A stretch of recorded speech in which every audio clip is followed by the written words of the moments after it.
Hello, guys. It's the Fleming Film Show. You've joined me, Robbie Fleming, and my co-host, Justin Justin Doyle. Doyle. Hello, Justin. Hey Rob, how you doing today? I'm good. As we are forward to the Oscars, and we've done the 2010s and the 2000s, can we do the 99 Best Picture winners ranked today? Let's do it. Yeah, we're only a weekend away from the big day, so I'm really excited to talk more Best Picture winners. Awesome, awesome. I thought you'd love doing this. Would you like to say your number 10?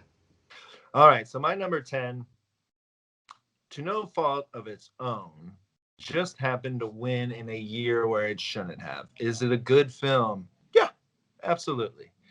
But is it better than Saving Private Ryan or The Thin Red Line or even Life is Beautiful?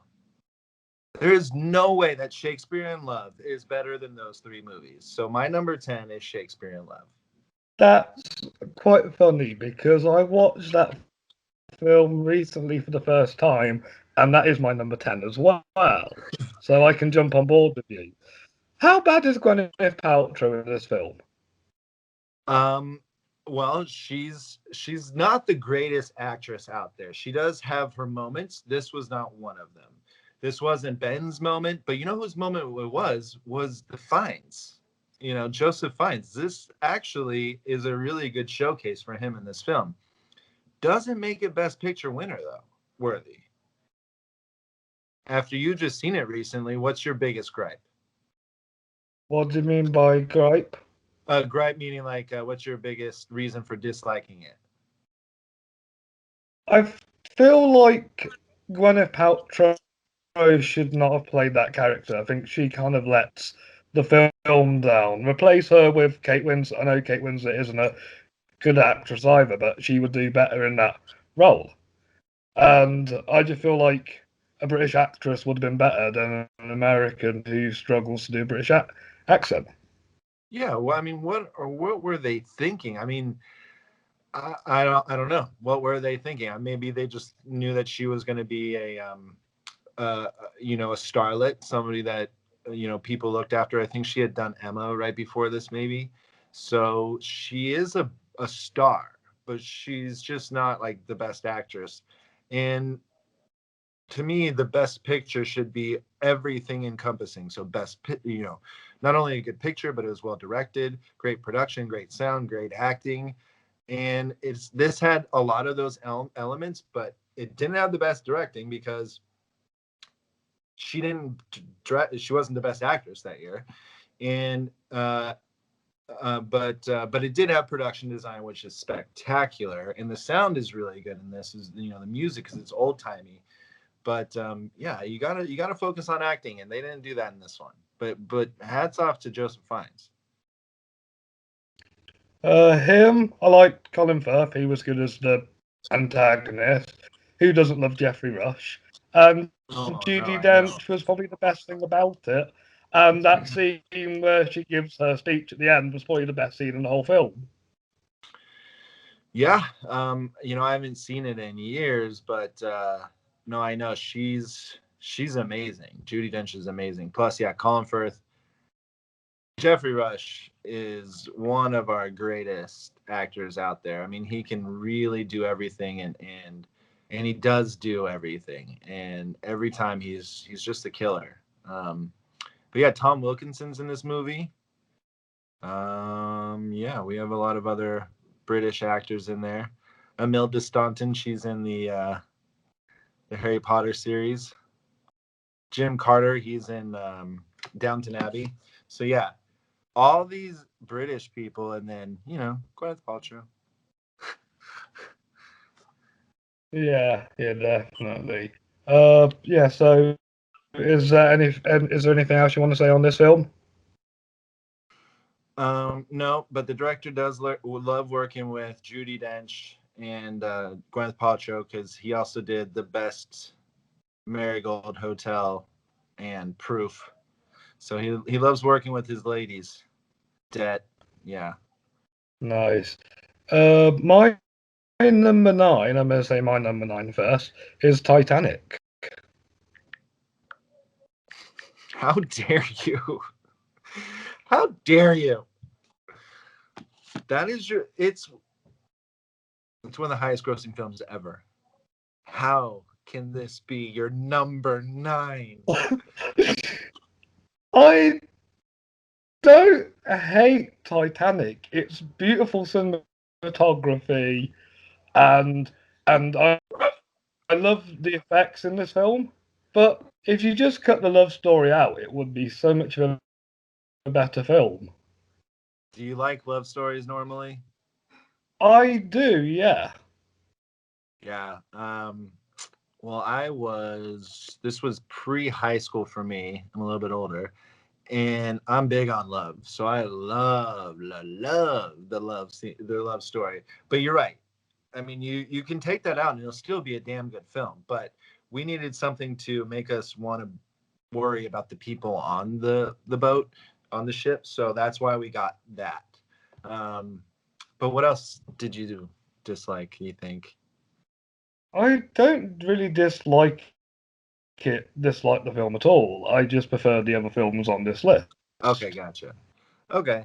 Well, yeah, that's higher on my list. That was one of the ones I had to battle for, which I wanted to be up top. So we'll see what I have to say about that later. My number 9, are you ready for it? Number 9 Yes. is The English Patient. Um, when I had seen this in theaters, actually, it was so boring to me. And it's a movie that is made for somebody who really wants to look at movies for like how they are and what they are. Whereas, when I was a little bit younger, I did, enjoy and love movies, but this would be a movie like my dad would put on and like I would just walk out of the room instead of stay and watch, because it's more adult themed. It has a lot more of that, it's about a World War II, nurse. And talk about not caring about the love in this. I didn't care about the love story in this, but I know it's a masterful film. But to me, it just is so boring, uh, and that's it wasn't engaging enough to make it higher on my list. But it's still a way better film than Shakespeare in Love. But had Saving Private Ryan beat out Shakespeare in Love, or even Life is Beautiful, one of my all-time favorite movies, English Patient would have been number 10. So it's just a really boring movie. And I want to even see real quick what was up that year. Fargo, Jerry Maguire, Secrets and Lies, and Shine. Fargo, fantastic, fun film. Jerry Maguire, fun film. I don't know what Secrets and Lies and Shine is, but those other two films are so much more fun. Now, Fargo probably should have won out of the lot here, but yeah, the English Patient, masterful film. It's a lot of bit slow. It's like Barry Lyndon, it's a great cinematic feat, but it's just a really slow movie. Yeah, I have the English Patient a little bit higher up because I watched it more as an adult, and I think that's why I liked it a bit more. Yeah, if I gave it another, adult viewing, I bet I would like it even more. Yeah. Okay, so then shall we, since we have more to talk about with the English Patient later, let's talk about my number 8, And that is American Beauty is ah. number 8 for me. What do you think to American Beauty? So American Beauty is a fine film. It was up against The Sixth Sense, The Insider, The Green Mile, and The Cider House Rules. So American Beauty was the only one nominated that didn't have a "the" in the title. So to me, in this lot, I think The Sixth Sense is Can the I just most. pause you right there? Why wasn't Fight Club nominated or The Matrix? The two Well, best movies of night were not even nominated. yeah, isn't that amazing? I mean, it's that. Yeah, you're right. Fight Club was also talked about a lot that year, like The Sixth Sense was, and The Matrix, revolutionary, right? Um, but the Academy hasn't come around to action films necessarily being up for Best Picture. They had a struggle just to put Black Panther up there. But yeah, the they should do like huge blockbuster movies. Like the highest grossing film of the year should be up for best picture because it was the best movie making money or movie money making movie that year, you know, so it should have some sort of chance. But yeah, you're right, huge snubs that year. Matrix, overall film for sure, and Fight Club, overall film just incredible. Yeah. So the American Beauty,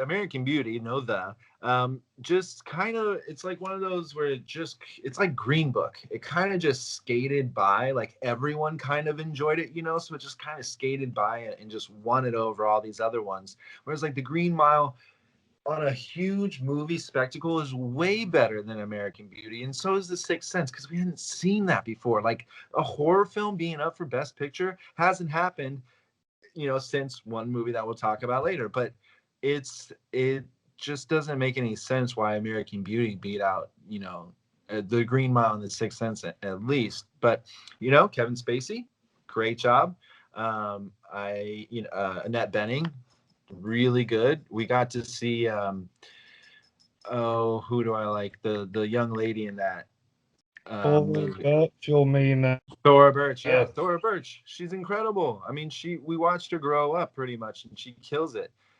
We got to see Mina Suvari after her American, you know, Pie stint, and Peter Gallagher as the real estate agent was so great.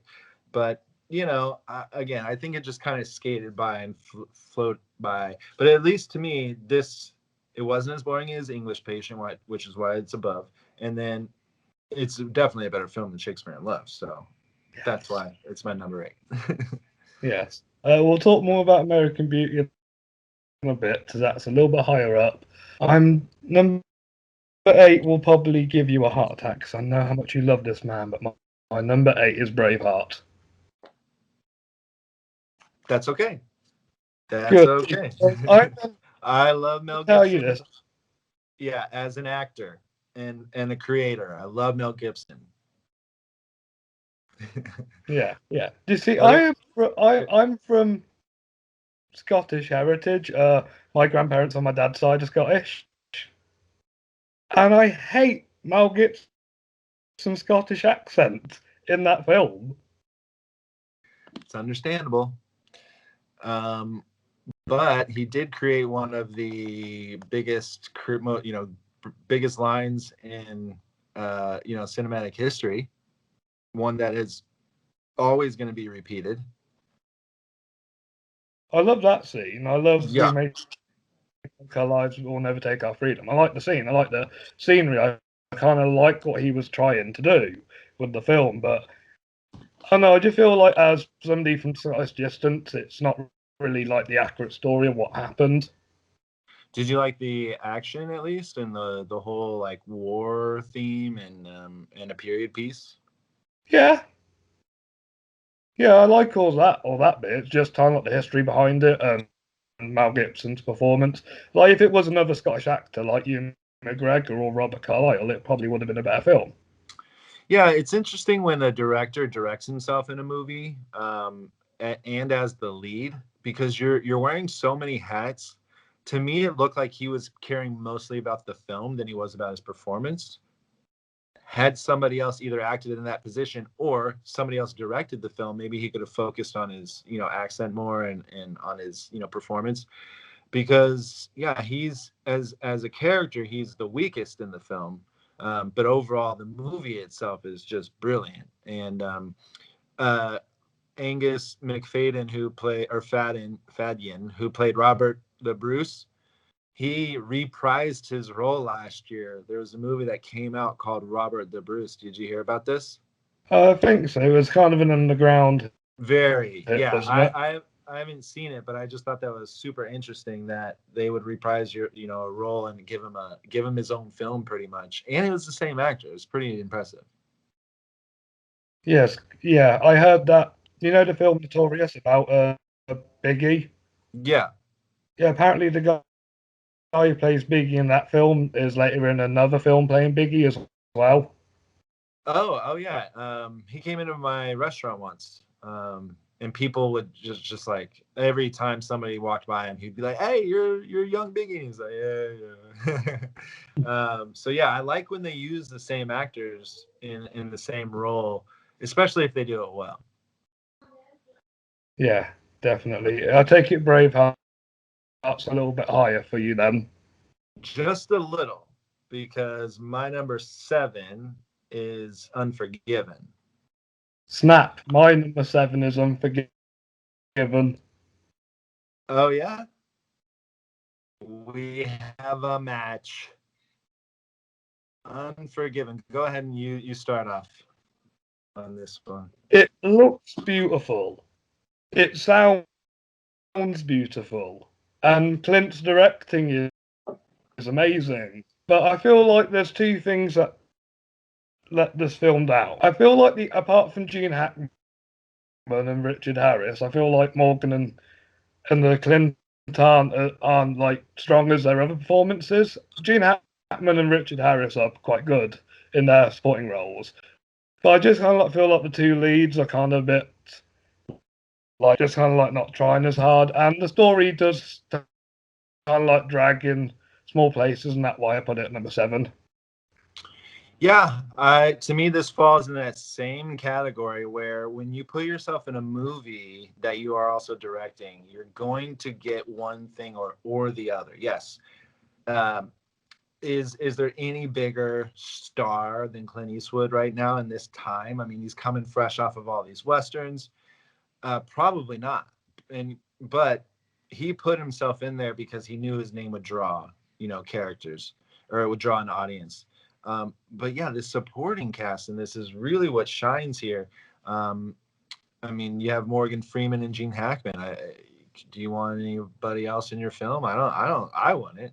But I love that this is a Western. I love, Westerns and stuff. This was a movie that, again, was a little bit boring when I was a kid, but I rewatched it and I was like blown away by it because I got to appreciate it more. And I love Westerns. So, yeah. Uh, there's nothing really wrong with this film. I just enjoy the other films more. But I think the reason why it just fell, if it does fall flat, it's because of the whole directing yourself in a leading role. It's all, you can't win them all. You can't win best director, best picture, and best actor. You just can't be so freaking good that you can win all three in the same year for the same movie. You know? I kind of did that for my Fleming Awards with Roberto Benigni. Now, there are, there are exceptions, but it's just, obviously didn't win Best Picture. And, Life is Beautiful. So they probably were thinking the same sort of thing, that but it was an international film. It was a foreign film in the time. So to have that even be up for Best Picture is amazing. Parasite. But yeah, nothing wrong with this film. Just like 6 other films more. Yes, Do you have anything? definitely. My number 6. Oh, did you have anything else to say about Unforgiven? Not really, but then I move on to my number 6. Okay, I just What just we've to, already to talked keep about. keep going up with what we were doing that year. The Crying Game was up, A Few Good Men, Howard's End, and Scent of a Woman. I think A Few Good Men and Scent of a Woman were the only two that maybe had a chance against Unforgiven. My favorite film from '92 isn't on that list. It's Malcolm X. Yeah, good. That's good. Yeah, which Denzel should have won Best Actor for. Oh, to me, if he's the lead in any movie, he should win Best Actor. He's phenomenal. Him only having 2 is just weird, but. What's your number 6? American Beauty. Great. So my number 6 is Braveheart. So we have 2 movies that have been brought up already. Go ahead and start with American Beauty. I like American Beauty more because of the directing and the performances. I feel like because of like the themes in it, kind of like make it a little bit outdated, and obviously because of Spacey's accusation, it can be hard to watch at times. But I think this film is very entertaining. Especially that scene where he throws the salad on at the wall. That's just hilarious. There's a lot of scenes in there that are really good and memorable. And yeah, I mean it's a good film.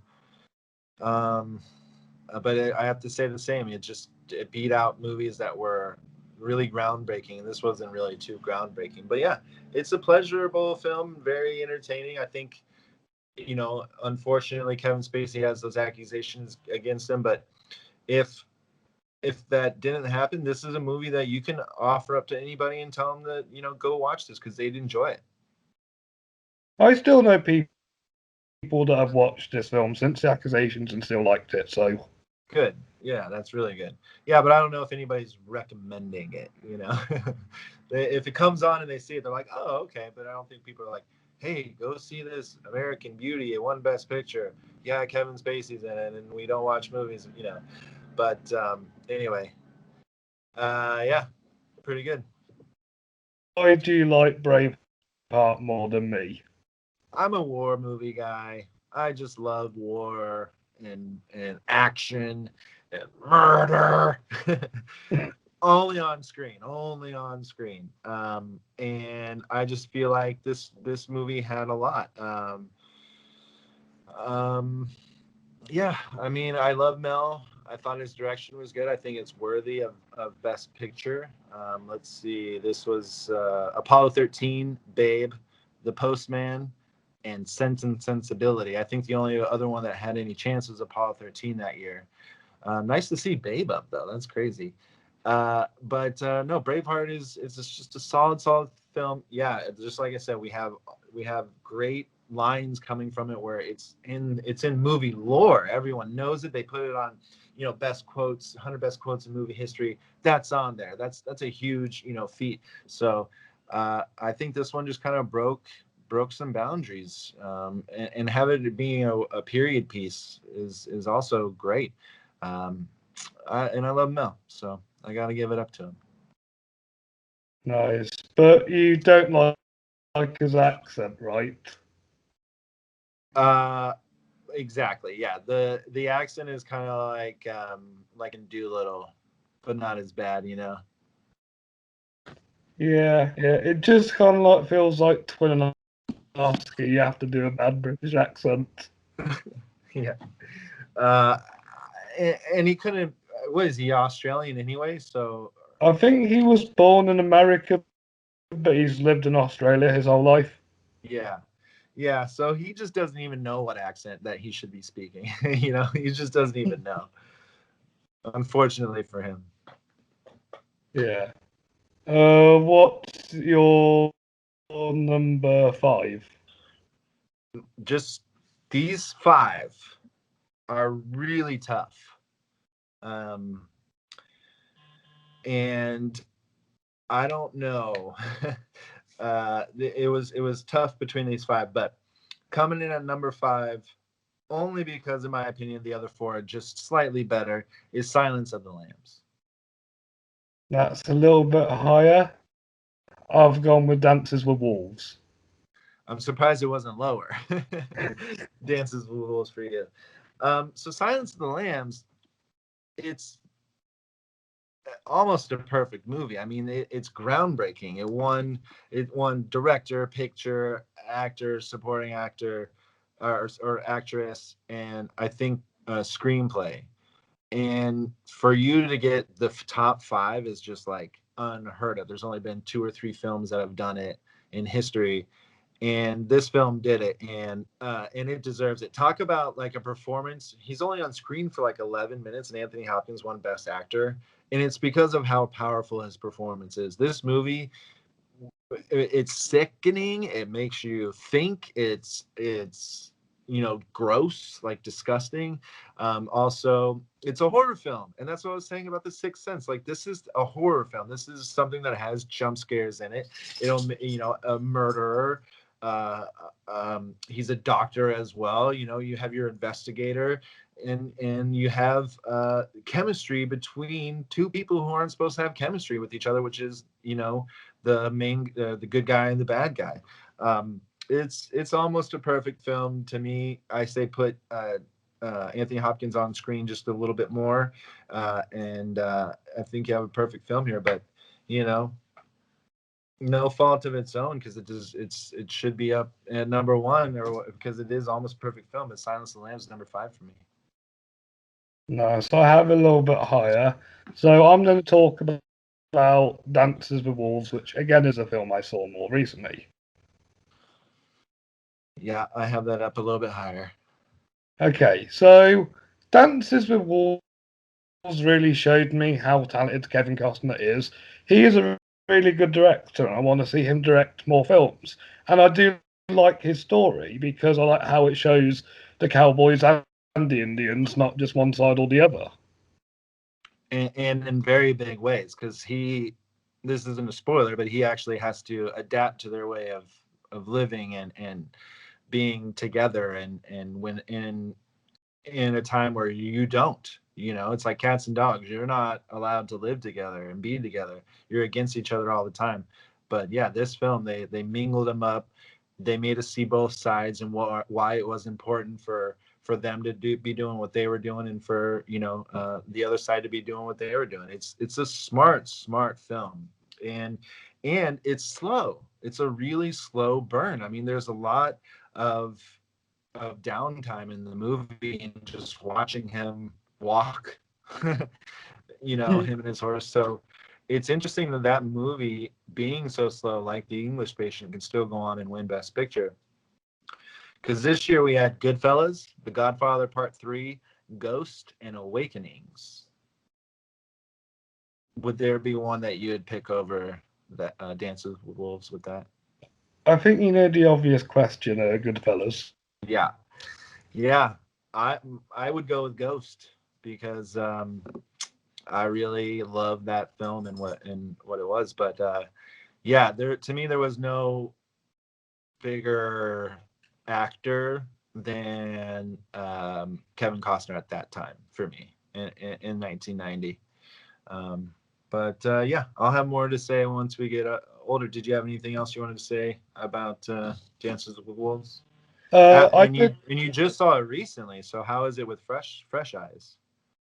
It's a really good film. I thought it would obviously long-winded and overrated, but out of the two westerns on this list, this is definitely the strongest one. Yeah. Oh, yeah. Totally. And see there, English page. I mean, Unforgiven. A lot of supporting characters were so good in this. You're really following in Unforgiven, but you're really following just Kevin Costner throughout the entire film of Dances with Wolves. He carries that film. So to be able for one singular person to carry an entire film is pretty remarkable, especially a Western. Definitely. And I also watched Ghost for the first time. So good. It is, but I like it for Whoopi Goldberg the most. Absolutely, yeah. One of the shorts I've been working on recently that I was ADing on, the Zoom one, there was a telepathic person, somebody who read tarot cards and stuff, and I told her, I was like, go watch Whoopi and Ghost, and really feel that energy, because that's what we want you to bring to the character. And she did, and she nailed it. Like it was so good. So yeah, Whoopi's amazing in Ghost. But talk about a love story that really to die for is that one. So it's Definitely. such a smart film. Um, Great. What's coming in at number 4? For me, it's a film you put number 9, The English Patient. Damn, that's really high. Um, I'd love to hear more about why, but I'll say my number 4 is Schindler's List. So go ahead and talk about The English Patient, though. It reminds me of like the epics you got from the 60s, 70s era.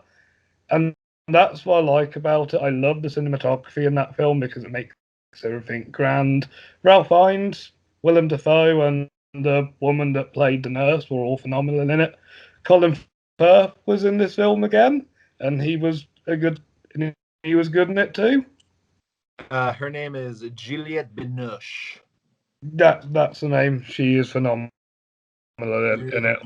really good. You know what? I'm now thinking about it. You know how I say I love war movies? This is about a World War II. We're not getting much war though.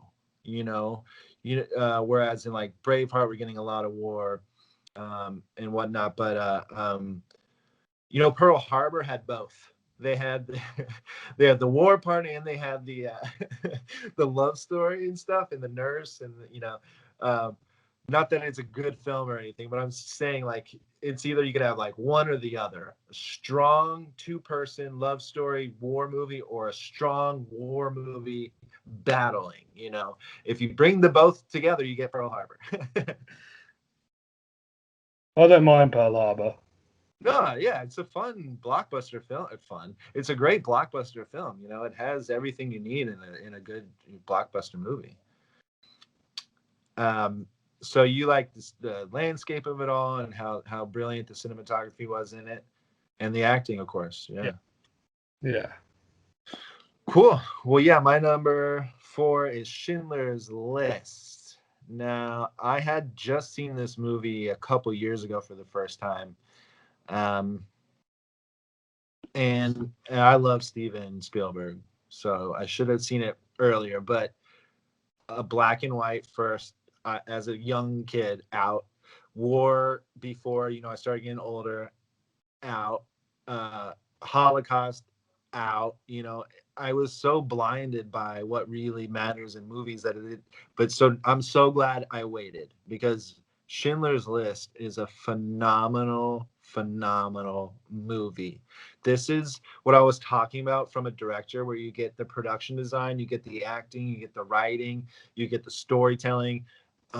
He brought a story to life that you didn't even know that you knew you wanted to see, because it's so sad and heartbreaking, and it's like Life is Beautiful. It's just so sad and heartbreaking, but the way that he was able to elevate it to make it interesting by making it in black and white, but also having the best cast that you can possibly get for a film, and to have it all work, it was just an amazing film. Hats off to Mr. Spielberg. Liam Neeson's amazing. Ralph Fiennes is amazing. Ben Kingsley's so damn good in this film. Um, look at Ralph being in a few Best Picture winners this decade. Yes, he is in. Yeah, Yeah, I think he's in just the two. yeah, that's pretty damn good. Is Ben in two? No, pretty damn good. Yeah, so it's up higher on yours, so we'll wait to talk about it more. But just that year, also nominated was The Fugitive, In the Name of the Father, The Piano, and The Remains of the Day. No Jurassic Park. Nope, no Jurassic Park. Imagine if Spielberg had two Best pictures up in the same year. That would be awesome. I agree with you, sir. Yeah. um, So I can bounce. So I can bounce off this one because Schindler's List is my number 3. awesome. Cool. Well, why don't you go ahead and talk about it, and then I'll reveal my number 3. So I've seen this film twice. I'm brave enough to see this film twice. Um, I really appreciate this film a lot for what it's done for these kind of films. Like they try and like make it so they're not like portraying like the bad stuff. They're showing you how bad it was for these people. Oh yeah, really bad. Yeah, yeah, but I think I prefer Life is Beautiful because Roberto tries to cheer you up in that film. Nobody really cheers you up in Schindler's List.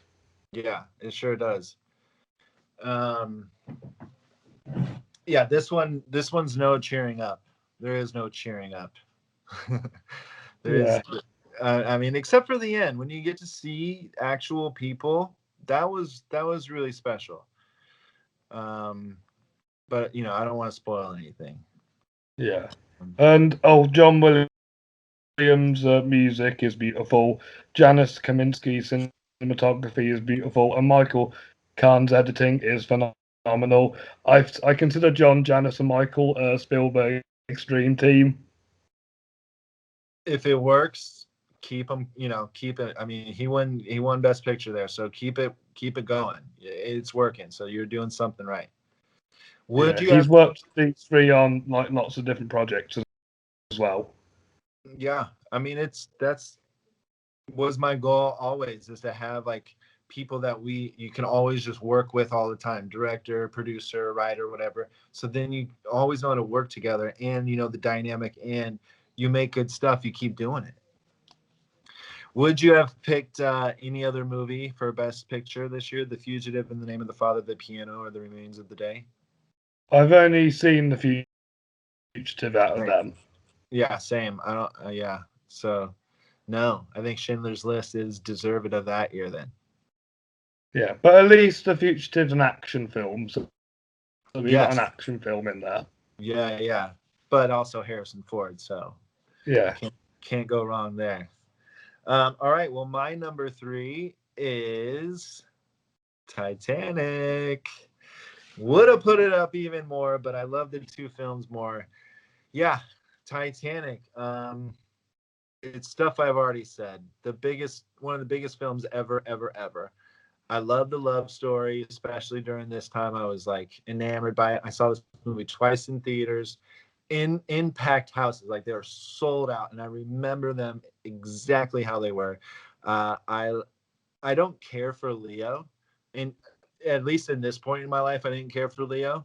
Um, but I really loved Kate Winslet in this film, just because it was in my first introduction to her, but also she's so pure and small, if that makes sense, where she was living this lavish lifestyle. And I think that's what really had Jack like clamor on to her, was that she was really pure and small and simplistic for the lifestyle that she was living, and he knew that she didn't need that. But the movie itself is huge. It's something that we'll never see again. It won't ever be duplicated. um, and hats off to James Cameron for trying, because he's still trying. Avatar became the biggest movie ever, and then Endgame came around, but then Avatar for some reason re-released and beat it out again. So Avatar still the number one movie. Titanic was there for so long. But yeah, I don't know. I just love this movie for what it's done for cinema just in general. I mean, here's the other nominees: As Good as It Gets, The Full Monty, Good Will Hunting, and LA Confidential. Do you think anything should have beaten Titanic that year? I'd say the one that did the most, that for me, I think the one I preferred out of all them is Good Will Hunting. I would say that would be second as well, even though a lot of people would say LA Confidential should be up there. But Good Will Hunting is such a smart film, and you really care for the characters. Like how you said about Titanic, you didn't really care for the love story. I bet a lot of people felt that way, but it's completely different in Good Will Hunting. You care about all the characters. Um, it's interesting. I know his name is Will Hunting, but do you think that this movie could have been called Good Will Hunting? Like hunting for people to do goodwill or be of goodwill? I I, wonder if they. I I never wonder if really, they were. I never really thought about it that way before. I was listening to a podcast and they were talking about Good Will Hunting. I'm like, I wonder if they meant. I know it's his name, but could they have been like somebody searching for goodwill? But anyway, Yeah, yeah. Number 3 is Titanic. It's just a spectacular film, huge film, bigger than any of these other movies that are in this top 10. But yeah, I was able to see in the theaters, and I remember being there, and that'll always be bigger and better than what just watching it at home and enjoying it. But it was also at the time it was a 4 VHS release. You had to put in 4 VHSs to watch one movie. That's just ridiculous. that's the same with my Malcolm X DVD. there's two sides to it because it's 3 hours long. Yeah, exactly. But at least it's only the one disc instead of four, you know. Um, okay. Well, and your number three was Schindler's List? Yes. All right. So what's your number two? The Silence of the Lambs. My number two already been talked about as well as Dances with Wolves. Go ahead and talk about Silence of the Lambs. My all-time favorite horror film. How can you not love this film? From the writing to the acting to the directing to Howard Shore's score, it's just a masterpiece, isn't it? Yeah, I mean, like I said, it's an almost perfect film.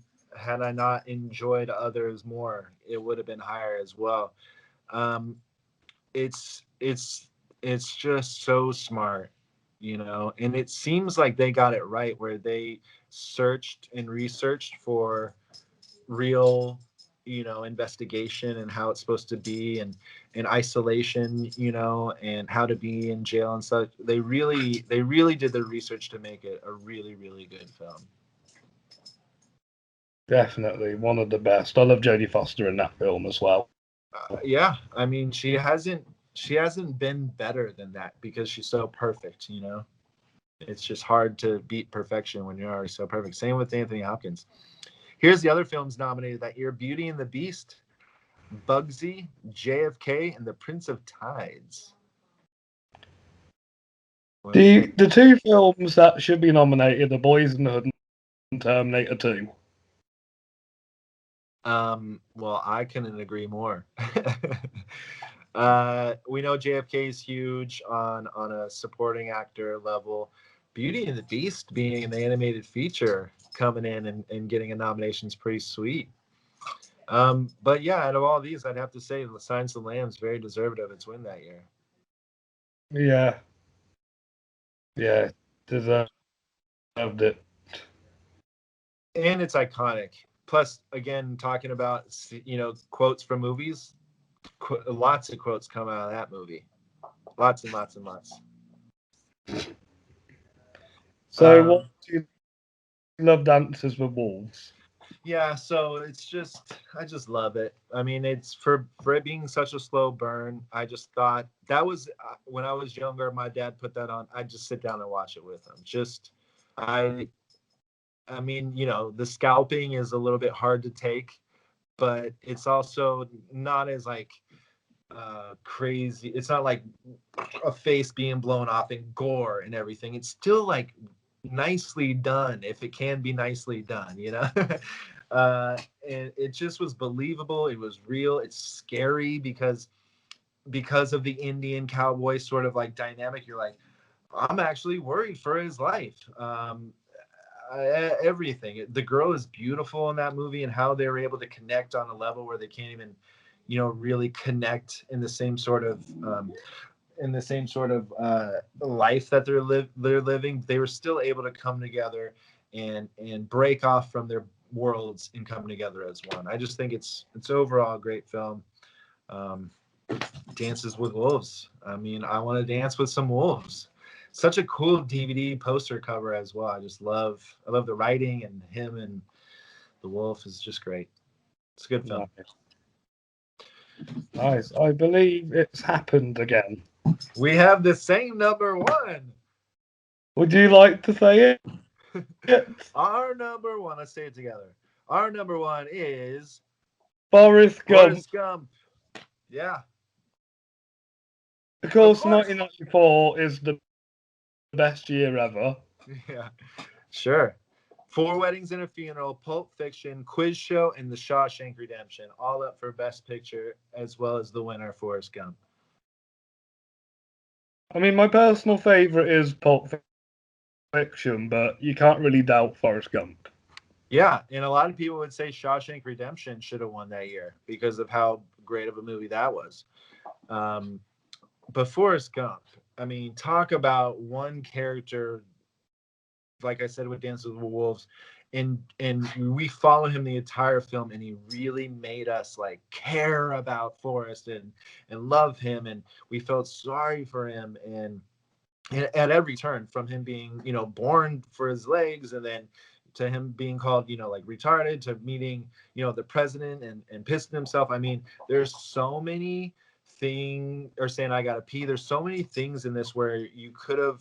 He's a sad sack, but you don't even think that he's a sad sack. You just root for him and want him to do great. And it's such a simple character, though. You know, all he does is want to run and dance. You know, there's all these super simple be in love with Jenny, be loved by his mom. There's simple things that he just wants in his life, and even when he doesn't get it, he still kind of perseveres and just goes for all these things. Somebody tells him to do something, he's like, okay, I'll go do that, and he goes and does it, and he becomes the best at it. Right? Shrimp boat, sure, I'll be the best fisherman you've ever seen. You know, but also he's your best friend.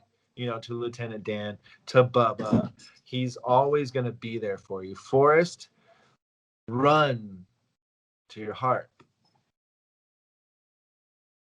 Let's not forget the soundtrack. How cool is that soundtrack?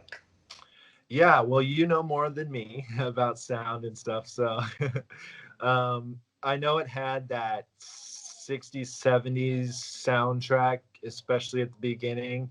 You know, they like to bring in songs that were relevant during that time. Yeah, that's what I like about it. It's like Once Upon a Time in Hollywood that Right. has really good songs playing. Guardians of the Galaxy. Yeah. Yeah, Guardians of the Galaxy being one as well. Yeah. Yeah. I don't know. What else can you say about this movie? I mean, it's just iconic. And the character's iconic. And can Tom Hanks do any wrong? Can he?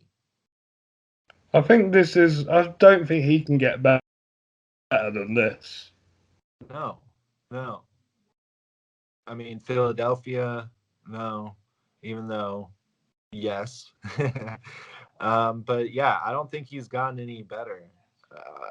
He took a character that we never even heard or knew about and made it his own, and now it's iconic and will live on forever. And then again, let's talk about more of the quotes that are forever being said. Life is like a box of chocolates. I mean, people say that to this day. Like, hey, what happens if I do this? Well, it's kind of like a box of chocolates. You never know what you're gonna get, but you know, you still eat them, right? As long as you can eat chocolate. Yeah, definitely, definitely. What's your take on Jenny? Because a lot of people a lot of people say she's the antagonist of this film.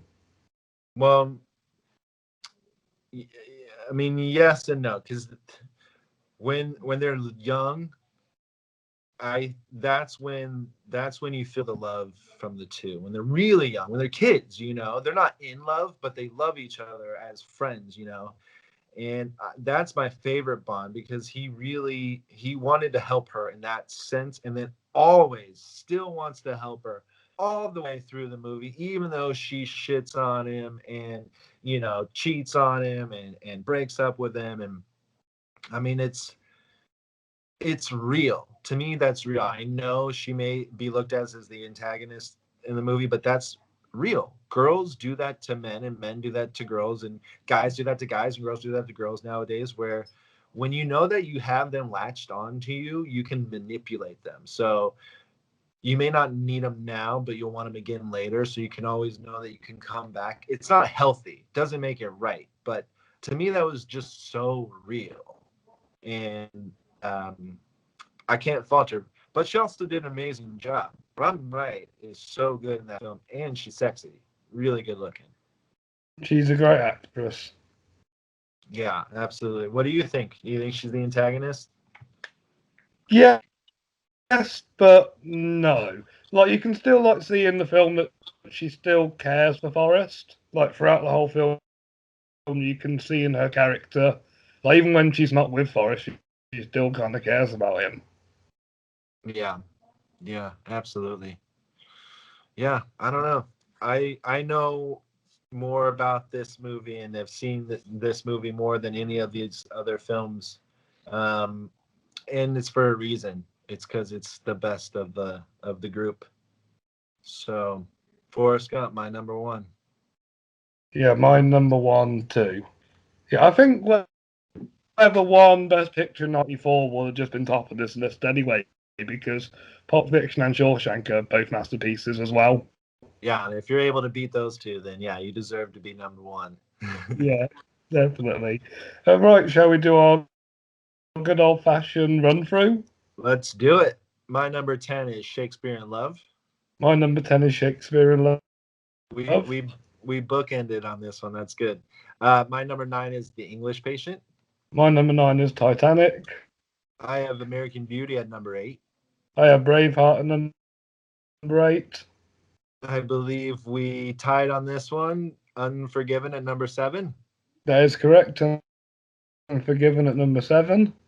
What'd you have for 6? American Beauty. And I had Braveheart. My number 5 was Silence of the Lambs. And my number 5 was Dances with Wolves. Number 4 for me was Schindler's List. Number 4 for me was The English Patient, but number 3 was Schindler's List. And I had Titanic at number 3. What was your number 2? The Silence of the Lambs. And I had Dances with Wolves, and our number 1 was Forrest Gump. Beautiful. Yeah, so I'm glad. I think this is the list that we've had the most similarities in. Well, yeah, and we've been able to talk about these movies more in depth because I believe we care about these movies more than the 2000s and the 2010s, you know. Overall, we love these films because we've talked about how there's no fault to this movie. There's no reason why it should be lower on my list, but it's because all these other movies are just so, or in my opinion, so much better. So it's just, I think we can just agree that there was just one shitty movie, one bad movie, and that's Shakespeare in Love. In the entirety of these, but all the rest definitely deserve to be up here as Best Picture, whereas the other 2 decades that we've done have been just stinkers. Definitely. I think this is what the right era of Best Pictures. I couldn't agree more. I seriously can't agree more. And when I've talked to people about the show and us talking, and they're like, "Oh, so what's the topic?" And I was like, before us 2000s and 2010s, and they're like, "Oh, what'd you think?" And I'm like, "Yeah, it's fine. I can't wait till we get to talk 90s though." And now we got to, so this was amazing. Awesome. Well, I'm glad that you were happy to join me again.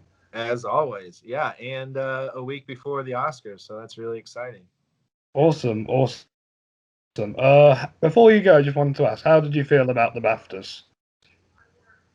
Overall good. I think it was overall good. It's makes it hard for us to know who's going to win in the Oscars though, because whoever won at the SAG didn't win at BAFTAs. Whoever won at BAFTAs didn't win at the Golden Globes. You know, normally we have at least like somebody. I'm still torn between Nomadland and Trial of Chicago 7 to win Best Picture, or who they're going to choose.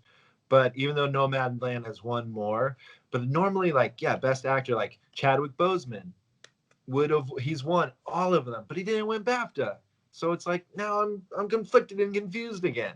You know, when Monique won for Precious. She won the Globe, she won SAG, she won BAFTA, she won the Academy, you know. Never had that happen for supporting actress role ever. It's like that started to happen after that. Like every year we would know. Last year, supporting actor, Brad Pitt. We knew that was going to happen, you know, like because he won every single award. So the BAFTAs really just could confuse me even more as far as what, you know, who I know is a for sure win, because they also made Mank as production design, and I'm like, oh no, I don't know. I think the only secure one is Daniel Kaluuya. Yeah, that may be it. I don't even know. I really don't. Because yeah, Chadwick could lose to Anthony Hopkins. It's up in the air for Best Actress. Viola, Carey Mulligan, and Frances McDormand may be the front runners, but I want Andra Day to win. I want Carey Mulligan to win. But you haven't seen United States versus Billie Holiday, or have you? I have, yeah. Oh, okay, yeah. And you still want Carrie to win, huh? Yeah. Um, I got to root for my fellow Brit. Good for you. But yeah, no, it's gonna be a fun show. Did you like the Baptist? Yeah, I did. I liked how they did it this year, although Anthony didn't attend. No, I bet he didn't think he was gonna win. It's And been probably, Chad. It's been Chadwick all the time.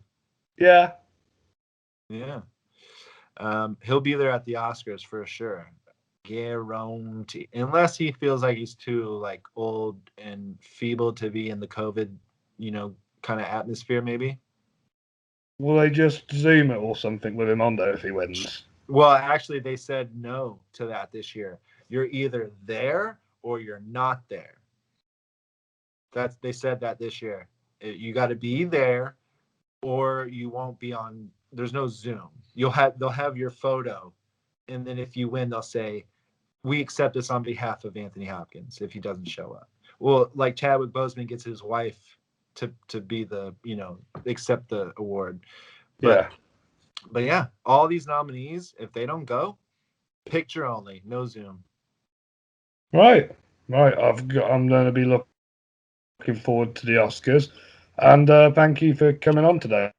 Yeah, of course. If anybody out there wants to see me and my other podcast fellows talk about the Oscars, we'll be on Discord at the Pond Theater on No, Sunday. nice. Stream it. If I'm awake, I'll listen to you guys. Yeah. It's gonna be a lot of fun. I know it's pretty late. How? Let's see. If it's 5 p.m. here, that's like 1 or 2 a.m. there. Pretty 3 a.m. much. Yeah. So yeah, sleep and you'll find out what happens in the morning. Yeah, that's what I normally do. Yeah. Cool. Awesome. Well, thanks for having me. This was great. Follow me on Worth the View Movies at all the things. And yeah, thanks for having me on the show.